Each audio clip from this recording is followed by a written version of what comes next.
Oke, assalamualaikum warahmatullahi wabarakatuh. Kembali lagi ketemu kita Syekh. Ya. Bagaimana kabar antum ini? Alhamdulillah dalam keadaan baik. Bentar lagi saya berangkat nih ke Palestina. Siap ya. Doain kita aja. bakalan berangkat untuk membebaskan langsung ya. Ya. Amin. Ngantar bantuan aja sih. Ngantar bantuan aja. Ngantar Oke. bantuan. Oke, kemarin kita udah bahas banyak banget nih di akun YouTube kita. Jangan lupa subscribe teman-teman. Yap. Kita udah banyak bahas pertemuan-pertemuan sebelumnya, dan kali ini kita mau bahas satu berita yang viral banget Bang hari ini. Ya. Nah, ya ini teman-teman udah bisa lihat ya, bahwasanya ada berita tentang salah satu tempat penitipan anak atau daycare itu melakukan penyiksaan kepada anak, Bang. Coba bacain deh detailnya kayak apa biar nih teman-teman penonton tahu konteks beritanya gitu loh. Jadi untuk beritanya itu kurang lebih ada tempat penitipan anak yang isinya penyiksaan anak dalam tanda kutip, itu anak-anaknya diikat sampai anak-anaknya nangis. Kenapa jadi diikat? lebih ke bukan jadi daycare segala macem, malah jadi tempat penyiksaan anak. Maksudnya kenapa sama diikat? Apa nyari jalan pintas biar anaknya diem? Iya. Jadi dia nyari jalan pintas untuk anaknya diem dan lain-lain, dan yang menjadi menjadi tanda tanya juga, makanya dari itu mereka itu kalau mau menjemput anak itu harus konfirmasi dulu 30 menit sampai 2 jam sebelum penjemputan. Artinya ini udah tersistematis, artinya sejauh ini beritanya seperti itu. Nah, mungkin kebongkarnya gimana? Kebongkarnya ada yang ngasih tahu, dan juga dari CCTV juga. Jadi video-videonya tuh udah viral banget tuh, anak-anak diikat segala macam, dan pengakuan dari anak-anaknya juga ada videonya gitu. Oh, kayak Epstein ya? Wah. Epstein.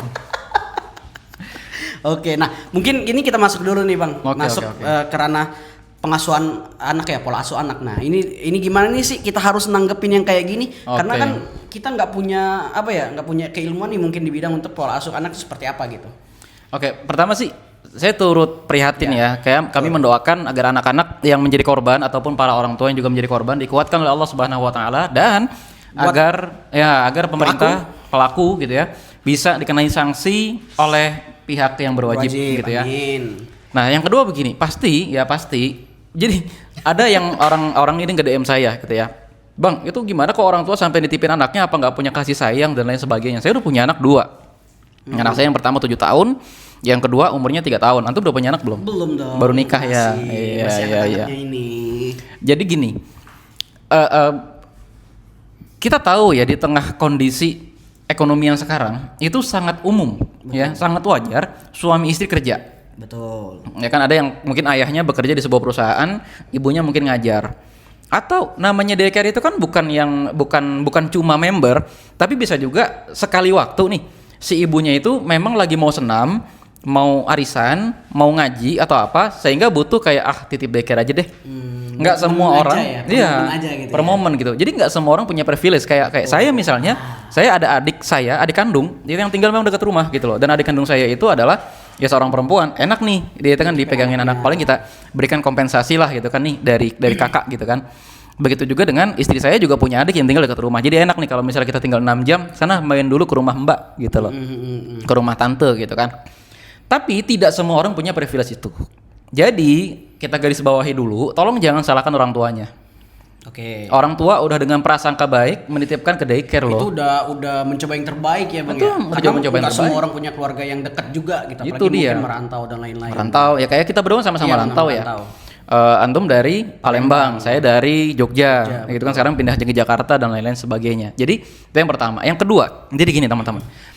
Kalau udah kejadian kayak gini nih ya, dari perspektif saya sebagai sesama ayah, yang harus dilakukan kepada anak adalah redam dulu traumanya. Oh, itu susah banget, pasti lama banget prosesnya Bang ya.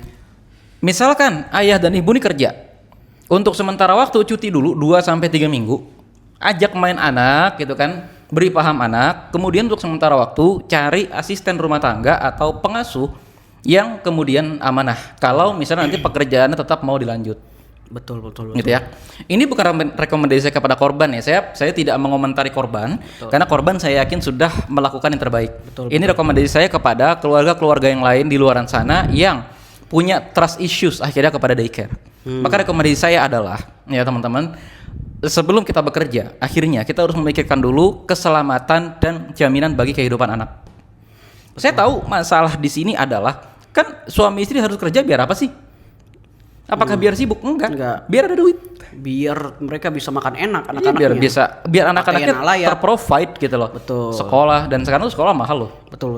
Saya kemarin baru nyokolin anak saya, biaya masuk dan lain-lain sebagainya itu ya, termasuk biaya pendaftaran, bayaran bulan pertama dan sebagainya itu nggak kurang dari 30. Wow. Itu di Jabodetabek Iya. ya. Di Jogja juga ada. Ya di Jogja juga ada, dan oke lah kan bisa sekolah negeri, tapi di sekolah negeri mohon maaf saya kurang percaya kepada bukan sistem, lingkungannya. Menurut saya kurang islami, tidak menekankan Kurang kepada mendukung lah, dengan visi-misi kurang mungkin, mendukung, mungkin visi-misi separate keluarga ya. pemisahan antara laki-laki dan perempuan juga kurang, dan lain-lain lah. Intinya saya ada trust issues, tapi saya tidak menjelek-jelekan sekolah negeri ya, memang itulah keadaannya. Sepakat. Nah, tapi yang menjadi MBG persoalan, gak di tempat antum, anak antum dapat kami MBG? menolak waktu itu.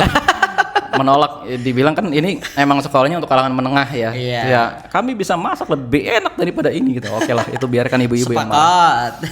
Nah, tapi yang menjadi persoalan sekarang begitu, gitu loh. Jadi memang sebelum kita memutuskan untuk menitipkan anak ke daycare, tidak salah. Akan tetapi memang sebaiknya anak sampai dengan dia mandiri kira-kira di usia 7 sampai 8 tahun dia pertama kali masuk SD, sebaiknya dia tetap bersama ibu atau bersama dengan keluarganya. Itu apa namanya, efektifnya bagusnya ya, baiknya ya, Yap, baiknya. betul. Nah, kalau kita bisa nggak kita kaitin ini ke zaman Nabi gitu atau zaman sahabat atau dan lain-lainnya ya? Itu ada nggak di zaman Nabi tuh kayak penitipan anak atau apa gitu kan yang bisa membantu kayak di zaman kita gitu? Oke. Ini sebenarnya sama seperti di kampung-kampung, di desa-desa gitu ya. Artinya anak-anak sampai dia dengan di usia mandiri sampai kurang, jadi ada istilahnya bunai, bukan bunai ya, sobi atau sibian. Sobi atau sibian ini sampai seorang anak tuh usia kira-kira 5 atau 6 tahun. Terus kemudian ada lagi namanya gulam. Gulam ini adalah anak-anak usia kira-kira 7 sampai dia balik. Jadi mungkin 13, 14 gitu ya. Nah, rata-rata usia sibian yang umumnya dititipkan ke daycare itu tidak dititipkan ke orang lain di zaman Nabi. Oh, karena itu golden age kalau Golden bahasanya age. ya. Bisa kita lihat ceritanya misalnya di kisah Anas bin Malik radhiyallahu anhu, yang dia di usia gulam itu barulah dia bukan dipekerjakan ya, dikuliahkan gitu, disekolahkan di rumah Rasulullah Shallallahu Alaihi Wasallam pagi sampai sore, tapi malamnya dia pulang ke rumah orang tuanya. Belajar gitu ya. Belajar khidmah yang melayani Nabi dan seterusnya. Oke. Gitu. Dan di usia di bawahnya itu belum. Di usia di bawahnya itu masih bersama dengan ibunya. Sama orang tuanya ya. Betul. Saya di sini bukan berarti menyalahkan para ibu yang memutuskan untuk bekerja karena mungkin ada alasan ekonomi dan lain sebagainya. Enggak. Tapi kita bicara idealnya. Idealnya sampai dengan seorang anak masuk ke usia sekolah dia masih bersama ibunya. Saya aneh sepakat sih perihal itu karena memang golden age ya, karena kalau saya pribadi mengalami hal yang kayak apa ya, kayak kekurangan peran orang tua tuh memang kerasa banget ketika kita udah dewasa. Betul. Jadi saya pun kalau udah jadi orang tua pun pengennya gimana peran orang tua tuh tetap ada gitu. Itu sih memang kali ini untuk kasus ini memang sangat amat ya kita prihatin ya. Kita prihatin. Gitu. Berarti emang dari zaman Nabi pun udah ada sistematisnya sendiri untuk mengasuh anak itu sendiri ya Bang ya? Sebenarnya bukan sistematis ya, tapi budaya. Budaya ya? Budaya kan gini, daycare itu nggak populer di desa, kenapa? Kenapa? Karena rata-rata perempuan di desa itu tidak bekerja. Itu yang pertama. Terus yang kedua, mereka masih mengedepankan atau masih meyakini melaksanakan budaya ya anak-anak sama ibunya, gitu loh. Diajarin segala macam sama emaknya ya, masak. Nggak mesti sebetulnya. Tetapi yang penting nempel aja sama ibunya gitu loh. Karena itu merupakan fitrah. Fitrah wanita. Fitrah. Iya, fitrah orang tua. Pasti nanti ada yang tanya, apakah berarti ke daycare salah? Enggak. Karena kan lagi-lagi pasti ada uzur. Karena masing-masing kondisi keluarga masing-masing gitu ya. Kondisi keluarga itu beda-beda. Jadi kan misalnya istri saya nggak kerja, ya mungkin penghasilan saya cukup. Bagaimana dengan keluarga yang lain misalnya? Harus struggle gitu kan. Harus struggle. Harus juga ikut kerja gitu ya. Contoh yang paling mudah misalnya, banyak teman-teman saya yang akhirnya anaknya ke daycare. Alasannya apa? Jadi suaminya itu kerja emang jauh. Pilot. Semacam yang jaraknya jauh gitu. Iya, pelaut gitu kan, yang pulangnya 3 hari atau 4 hari sekali, dan sementara ibunya juga harus berkomunitas dong. Ibunya harus bekerja dong, sosialisasi dan lain sebagainya, maka solusinya anak di daycare. Nah, kalau sudah seperti itu ya, itu adalah sebuah kebutuhan, ya silakan pilih daycare yang kira-kira baik, atau malah lebih baik lagi kita membentuk komunitas homeschooling. Itu lebih baik sebetulnya. Oke.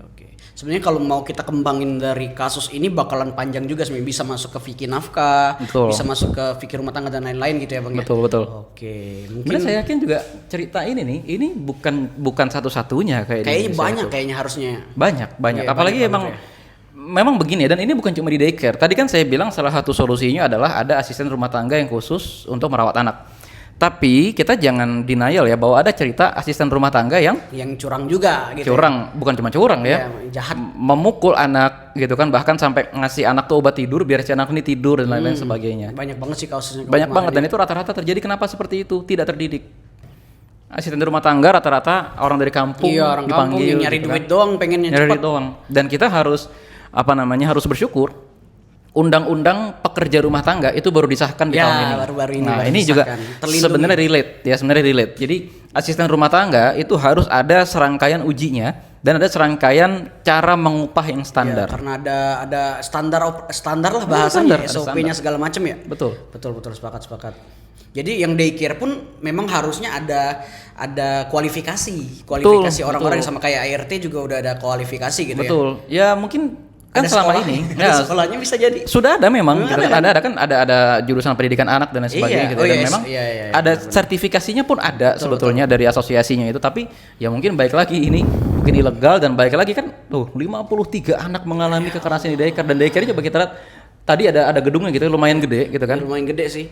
Lumayan gede, artinya kok bisa sampai 53 ya, artinya tadi dia berhasil menjaga reputasinya dengan baik. Betul. Artinya kalau nggak ada satu Orang yang speak up, tadi kan mantan anak buahnya katanya ya, speak up ke salah satu orang tua, terus kemudian dari CCTV dan lain sebagainya, Bakalan ini bakal sih pasti. bertambah nih, nggak Iya, cuma bertambah. 53 nih korbannya. Waduh, memang kejam banget ini manusia ini. Kayaknya ini apa namanya, iblis aja kayaknya sujud sungkem nih sama kelakuan oknum-oknum ininya Iya, nih. iya, Babysitter Epstein. lah bahasanya ya. Epstein banget ya. Abstain banget gitu. Oke, Gitu. mungkin itu ya dari pembahasan kita tentang kasus daycare ini. Yup. Semoga keluarga juga kita doakan yang terbaik. Yup. Dan korban-korbannya juga semoga Allah mudahkan untuk penyembuhan anak-anak ini. Allah ini Amin, jangka amin. panjang banget Ya, ini pasti. mudah-mudahan ini ya dilancarkan oleh Allah. Dilancarkan lah ya untuk Ya liburan anak-anaknya. atau apalah gitu ke psikolog Liburan, gitu ya. rezeki orang tuanya semoga dilancarin juga Dilancarkan. biar bisa nyembuhin anaknya. Dan kalian betul. pelaku-pelakunya ini saya harap nanti kalian dihukum seberat-beratnya gitu ya. Oke, mungkin itu aja. Jangan lupa teman-teman subscribe, like, dan apapun itu terserah kalian gitu ya. Yang penting pantengin terus channel kita dari Salah. Terima kasih. Assalamualaikum warahmatullahi wabarakatuh. Waalaikumsalam warahmatullahi wabarakatuh.